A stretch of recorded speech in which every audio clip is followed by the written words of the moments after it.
हरियाणा विधानसभा के बजट सत्र के दौरान सदन में सत्र की पिछली अवधि से इस अवधि के अंतराल में मृत्यु को प्राप्त हुए हरियाणा विधानसभा के भूतपूर्व सदस्य, स्वतंत्रता सेनानी और शहीद जवानों के सम्मान में शोक प्रस्ताव पढ़े गए और शोक संपन्न परिवारों के सदस्यों के प्रति हार्दिक संवेदनाएं भी व्यक्त की गईं।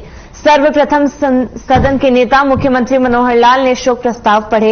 इनके अलावा विधानसभा अध्यक्ष ज्ञानचंद गुप्ता और विपक्ष के नेता भूपेंद्र सिंह हुड्डा ने भी शोक प्रस्ताव पढ़कर अपनी ओर से श्रद्धांजलि दी।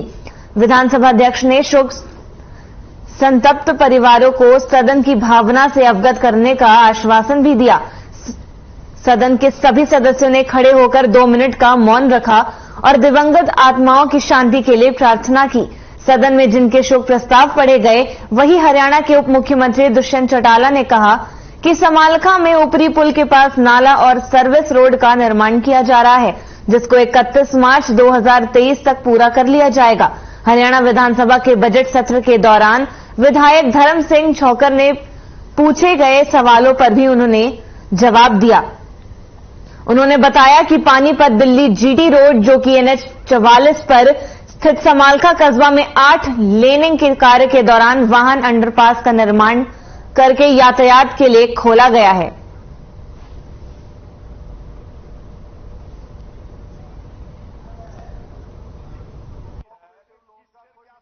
NHAI उसको डेवलप करी है BUP को, मगर हमने NHAI के रीजनल ऑफिसर से भी आग्रह किया है कि 31 मार्च से पहले एक तरफ की ड्रेन और जो रोड है वो कंप्लीट हो चुकी है। जो दूसरे तरफ का हिस्सा है, जो दिल्ली से चंडीगढ़ आते हैं, उस साइड के जो ड्रेन और रोड है, उसको 31 मार्च से पहले गवर्नमेंट ऑफ इंडिया का आश्वासन आया कि वो कंप्लीट। माननीय सदस्यगण, अब माननीय मुख्यमंत्री जी शोक प्रस्ताव है। अध्यक्ष महोदय, इस सत्र के बीच के अंतराल में जो महानुभाव हमें छोड़कर चले गए, मैं उनके निधन पर शोक प्रस्ताव पढ़ रहा हूं। शोक प्रस्ताव संख्या 1। यह सदन हरियाणा विधानसभा के भूतपूर्व सदस्य श्री भूपेंद्र चौधरी के 7 मार्च 2023 को हुए दुखद निधन पर गहरा शोक प्रकट करता है। उनका जन्म 1 मई 1949 को हुआ। वे वर्ष 2005 में हरियाणा विधानसभा के सदस्य चुने गए। वे समाज के गरीब एवं कमजोर वर्ग के लोगों के कल्याण एवं उत्थान के लिए सदैव समर्पित रहे। उनके निधन से राज्य एक योग्य विधायक की सेवाओं से वंचित हो गया है। ये सदन दिवंगत के शोक संतप्त परिवार के सदस्यों के प्रति अपनी हार्दिक संवेदना प्रकट करता है। शोक प्रस्ताव 2। ये सदन प्रसिद्ध अभिनेता श्री सतीश कौशिक के 9 मार्च 2023 को हुए दुखद निधन पर गहरा शोक प्रकट करता है। उनका जन्म 13 अप्रैल 1956 को महेंद्रगढ़ जिले में हुआ। वे अभिनेता, निर्देशक, निर्माता, हास्य अभिनेता और पटकथा लेखक थे। वे हरियाणा फिल्म प्रमोशन बोर्ड के चेयरमैन भी थे। फिल्म जगत में अतुलनीय योगदान के लिए उन्हें अनेक पुरस्कारों से अलंकृत किया गया था। उनके निधन से देश एक सुप्रसिद्ध अभिनेता की सेवाओं से वंचित हो गया है। ये सदन दिवंगत के शोक संतप्त परिवार के सदस्यों के प्रति अपनी हार्दिक संवेदना प्रकट करता है। शोक प्रस्ताव संख्या 3। ये सदन प्रदेश के उन वीर सैनिकों को अपना अश्रुपूर्ण नमन करता है, जिन्होंने मातृभूमि की एकता और अखंडता की रक्षा के लिए अदम्य साहस का परिचय देते हुए अपने प्राण न्यौछावर कर दिए। इन वीर सैनिकों के नाम इस प्रकार हैं: सूबेदार राजेश कुमार, गांव लक्ष्मणपुरा, जिला भिवानी। लीडिंग सीमैन अमित चौरान, गांव बेरला, जिला चरखी दादरी। नायक सतीश कुमार, गांव जमावड़ी, जिला हिसार। नायक योगेश, गांव महराणा, जिला झज्जर। सिपाही अशोक कुमार, गांव ढाणी जाजमा, जिला महेंद्रगढ़। सिपाही अजय कुमार, गांव गहली, जिला कुमार। गांव किला जफरगढ़, जिला जींद। ये सदन इन वीरों की शहादत पर शत-शत नमन करता है और शोक संतप्त परिवार के सदस्यों के प्रति अपनी हार्दिक संवेदना प्रकट करता है। शोक प्रस्ताव संख्या 4। सांसद श्री रमेश चंद्र कौशिक के ससुर श्री ओम प्रकाश कौशिक, सांसद श्री कार्तिकेय शर्मा के बुआ सास श्रीमती कुसुम शर्मा तथा विधायक की सीमा त्रिखा की माताजी श्रीमती निर्मल मल्होत्रा के दुखद निधन पर गहरा शोक प्रकट करता है। ये सदन दिवंगतों के शोक संतप्त परिवारों के सदस्यों के प्रति अपनी हार्दिक संवेदना प्रकट करता है। माननीय सदस्यगण, माननीय मुख्यमंत्री जी ने इस सदन में जो शोक प्रस्ताव रखे हैं और उन पर विभिन्न दलों के सदस्यों ने जो अपनी संवेदना प्रकट की है, मैं भी उनकी भावनाओं के साथ जोड़ता हूं और अपनी तरफ से शोक व्यक्त करता हूं और परमपिता परमात्मा से प्रार्थना करता हूं कि वह उन सभी दिवंगत आत्माओं को अपने चरणों में स्थान दे। मैं इस सदन की भावनाओं को सभी शोक संतप्त परिवारों के पास पहुंचा दूंगा। अब मैं सभी माननीय सदस्यों से विनती करूंगा कि उन महान आत्माओं की कुछ समय के लिए मौन धारण करें।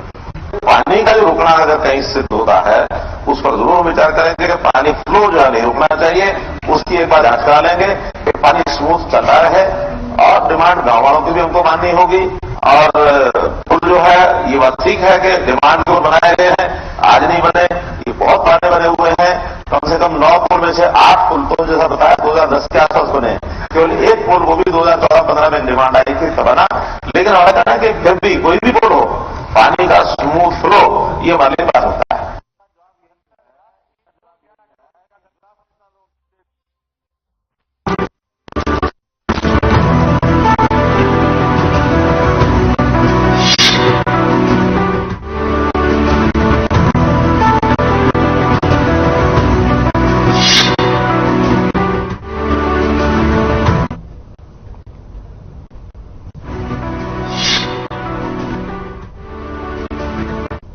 विधानसभा बजट सत्र के दूसरे चरण की कार्रवाई विधानसभा में शुरू हो गई। वहीं इस सत्र के दौरान पूर्व सीएम हुड्डा और मुख्यमंत्री मनोहर लाल के बीच जमकर सवाल जवाब भी हुए, जहां नेता प्रतिपक्ष भूपेंद्र सिंह हुड्डा बोले, पर्सनल दिक्कत क्या होती है। जवाब में मुख्यमंत्री ने कहा कि बोले, मेरे पास विधायक के खिलाफ मौखिक शिकायत लिखित में आई तो बताऊंगा। यही नहीं, नेता प्रतिपक्ष ने अवैध रूप से बने हुए बिल्डिंगों पर एक्शन को लेकर सरकार से सवाल भी पूछा, जिस पर सीएम ने कहा कि कानून के हिसाब से सारे काम हो रहे हैं।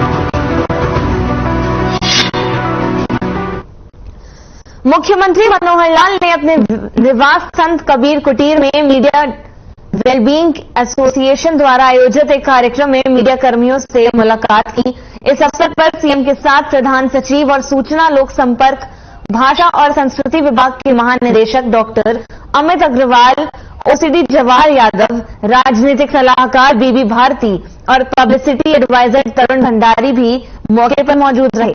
मुख्यमंत्री ने इस अवसर पर स्वैच्छिक कोटे से 21 लाख रुपए का अनुदान देने की भी घोषणा की। मुख्यमंत्री ने कहा कि पत्रकार जनता की भलाई के लिए कार्य करते हैं। मीडिया जनता और सरकार के बीच जानकारियां प्रदान करने का एक माध्यम है। कोरोना काल में विपरीत परिस्थितियों में मीडिया कर्मियों ने जोखिम उठाकर लोगों तक पल पल की जानकारियां पहुंचाई थी।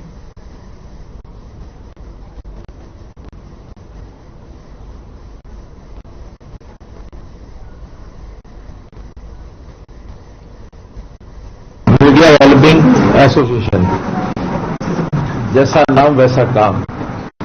अच्छी बात यह है कि आपने आपस में मिलकर के और एक सबकी चिंता की है। जैसा प्रधानमंत्री जी ने कहा कि सबका साथ, सबका विकास, सबका विश्वास, सबका प्रयास, तो हमें सबने अपने आप सारा मिलकर के जो प्रयास किया है, एक सहभागिता, और इसमें भी अच्छी बात यह है कि अपने इनिशिएटिव से ही किया है और मिल करके एक संगठित रूप में हम इस काम को कर रहे हैं। वास्तव में ही आदमी का शरीर है, शरीर के साथ मतलब शरीर की हमारी बनी रहे, सारी कुशलता बनी रहे, हमारा स्वास्थ्य बना रहे। लेकिन ईश्वर न करे कोई घटना दुर्घटना हो जाए तो उसमें से बीमा नाम से जो सारा सिस्टम है इसके ऊपर बहुत लोग निर्भर है, सारा यानी संसार निर्भर है।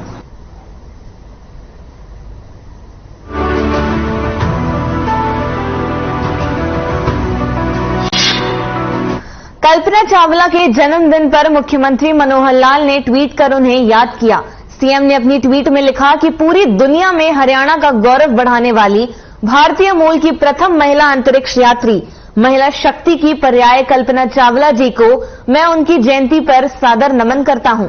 अंतरिक्ष विज्ञान में उनका योगदान देश प्रदेश की बेटियों के लिए सदैव प्रेरणा स्रोत रहेगा।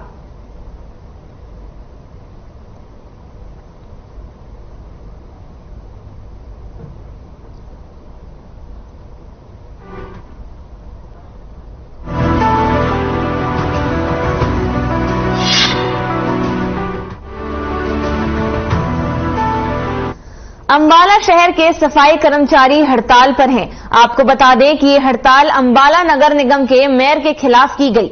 सफाई कर्मचारियों का ये कहना है कि मेयर का कर्मचारियों के प्रदान के साथ सही तरीके का बर्ताव नहीं है, जिसको लेकर सैकड़ों कर्मचारी धरने पर बैठ गए और मेयर के खिलाफ जमकर नारेबाजी भी की। फिलहाल उनका कहना है कि जब तक मेयर उनसे माफी नहीं मांगेंगे तब तक ये हड़ताल खत्म नहीं होगी।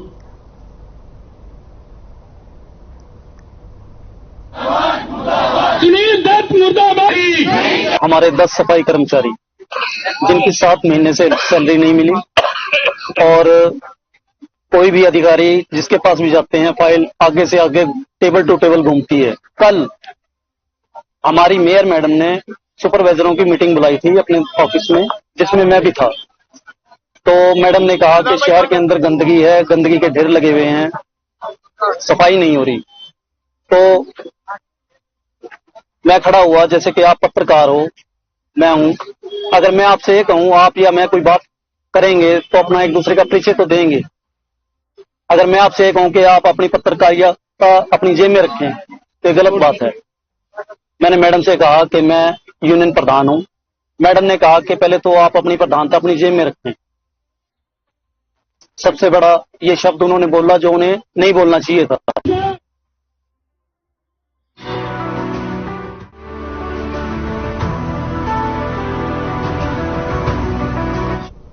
यमुनानगर में एंटी नारकोटिक सेल की टीम ने हेरोइन के साथ पति पत्नी को गिरफ्तार किया।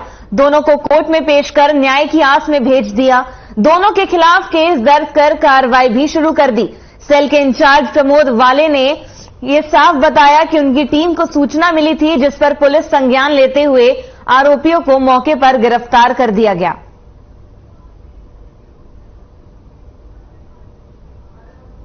किया है दोस्तों, आप देख सकते हैं जब भी महिला ये अपने घर के पास ही नशे का कारोबार कर रहा है जी, इसको मुखबिर के आधार पे हमने वहां पर उसको काबू किया और हमारी टीम ने उसका नाम पता पूछा, जिसने नाम अपना अरुण उर्फ सोनू बताया, जो मुछरौली का रहने वाला है। जो मौके पर राजभद्र अधिकारी को बुलाया गया और बुला के उसकी तलाशी ली गई, जो उसकी पोजीशन से 26.52 ग्राम हीरोइन बरामद हुई है।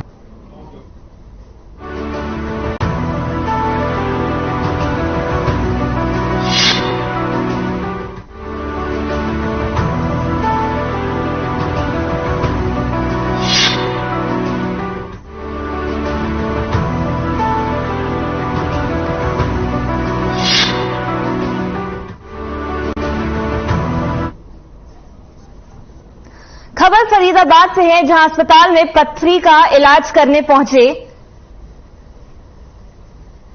करवाने आई महिला के ऑपरेशन के बाद उसकी मौके पर ही मौत हो गई, जिसके बाद से परिजन अस्पताल के स्टाफ पर लापरवाही का आरोप लगा रहे हैं। आपको बता दें कि हंगामे की सूचना मिलते ही पुलिस मौके पर जा पहुंची और मामले का संज्ञान भी लिया। पुलिस के मुताबिक आगे की कार्रवाई भी की जाएगी।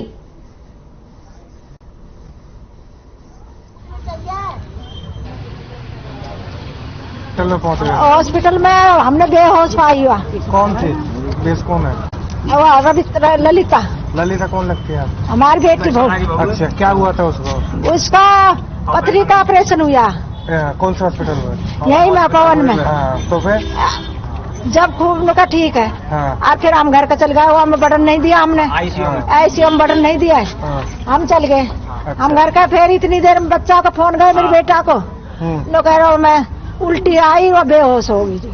अच्छा, बेहोश होगी, हम आए इतना तो आप कतई बेहोशी वही लापता, मैं कहाँ पड़ी हूँ, कति कुछ नहीं है। ये जी ऑपरेशन गलत किया है इन्होंने। कौन सा हॉस्पिटल है? पवन हॉस्पिटल है जी। किस चीज का ऑपरेशन करवाया? पित्त की थैली का करवाया जी। किसका करवाया था? ये घरवाली का करवाया जी। अच्छा, तो फिर क्या हुआ? उसमें क्या उसकी मृत्यु होगी। अच्छा, कब भर्ती करवाई थी? ये कल करवाई थी जी। तो पथरी का ऑपरेशन? हाँ जी, पथरी का ऑपरेशन। मिली थी कि पवन हॉस्पिटल पर कुछ आदमी इकट्ठे हो गए, हंगामा होने का शंका है, जिस पर हम यहाँ पहुंचे हैं। तो यहाँ ललिता वाइफ ऑफ अनिल गांव झाड़सितली का पथरी का ऑपरेशन हुआ था। पथरी के ऑपरेशन के दौरान उसकी मृत्यु हो गई।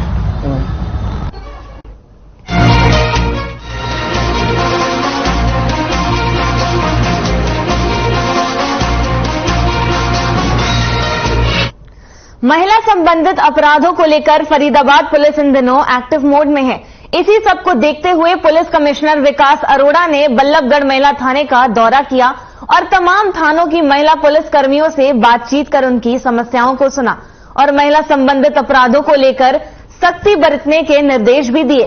साथ ही मामले पर जानकारी देते हुए उन्होंने बताया कि महिला संबंधित अपराधों को डील करने वाली दुर्गा शक्ति ऐप के कर्मचारियों को स्पाई कैम दिए जाएंगे, जिससे कि किसी भी मनचली की हरकत कैमरे में फौरन कैद हो जाएगी।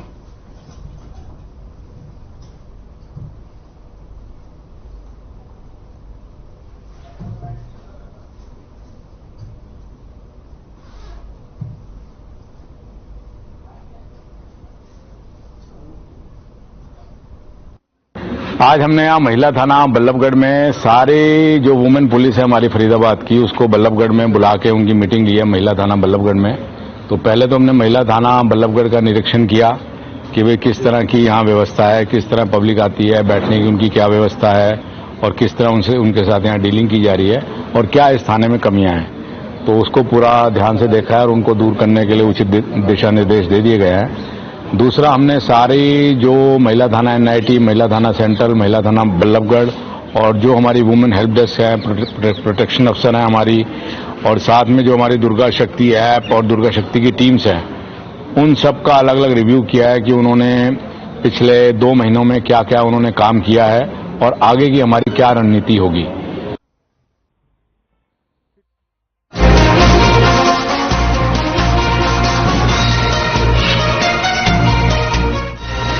साइबर सिटी के एकमात्र नागरिक हॉस्पिटल में उस समय हड़कंप मच गया जब सीएमओ डॉक्टर वीरेंद्र यादव अचानक से निरीक्षण करने पहुंचे। औचक निरीक्षण के दौरान कई डॉक्टर और स्टाफ कर्मचारी अपनी सीट से नदारद भी मिले। इस पर सीएमओ का पारा चढ़ गया।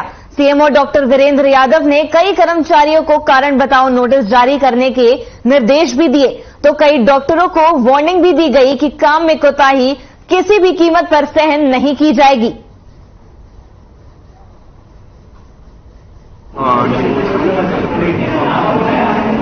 देखिए, कुछ ओपीडीज में डॉक्टर्स विदाउट रेफरेंस थे और जो सर्विसेज थी वो इस तरह से प्रोवाइड करी जाएंगी। सुबह ठीक 9 बजे हॉस्पिटल स्टार्ट होगा। जो लोग अपनी ओपीडी में 9:15 बजे तक नहीं आए थे उन सभी को आज वार्निंग इश्यू करी जा रही है। न केवल डॉक्टर्स को बल्कि साथ में जो भी नर्सिंग स्टाफ या फार्मासिस्ट या रजिस्ट्रेशन पे काम करते हैं, सभी जगह का दौरा करने के बाद या इमरजेंसी सर्विसेज में भी, लैब में और सभी विभाग में दौरा करने के बाद ये सुनिश्चित करने को कहा है, क्योंकि अभी आने वाले दिनों में ऑफिशियल टाइमिंग्स भी चेंज हो जाएंगे, तो एटलीस्ट हॉस्पिटल में सर्विसेज ठीक 9 बजे स्टार्ट हो सके और लोगों को न केवल थिएटर में बल्कि वार्ड में भी सुविधाओं को इजाफा करने के लिए मैंने दिशा निर्देश जारी किए।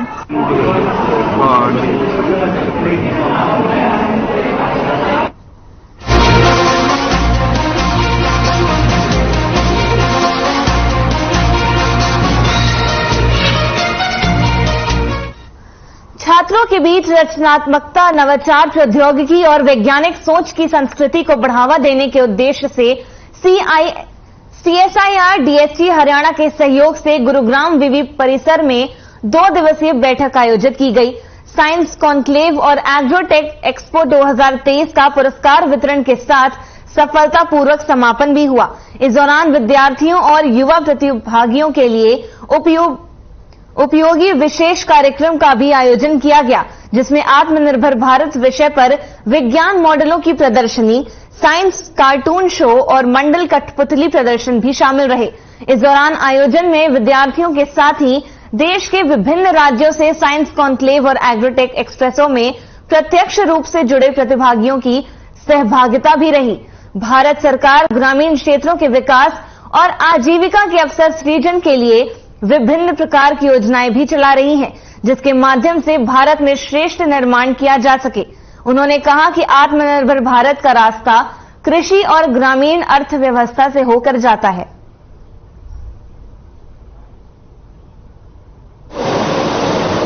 CSIR जो है भारत का एक सबसे बड़ा विज्ञान एवं प्रौद्योगिकी का संस्थान है।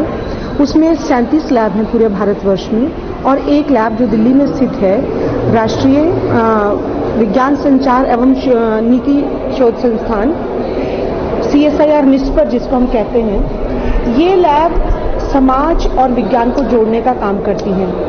तो ये जो 2 दिवसीय science conclave and agro expo हमने यहाँ अरेंज किया है, उसका मेन मकसद यही है कि जो लैब्स में काम हो रहा है और जो रूरल लाइवलीहुड के लिए, ग्रामीण अंचल में आजीविका साधन के लिए किस तरह की टेक्नोलॉजीज जो हमारे वैज्ञानिकों ने अपनी अपनी लैब्स में बनाई हैं, उसको एक प्लेटफॉर्म पर लेके आए। 36 लैब से हम निकालकर एक प्लेटफॉर्म पर लेकर आए हैं।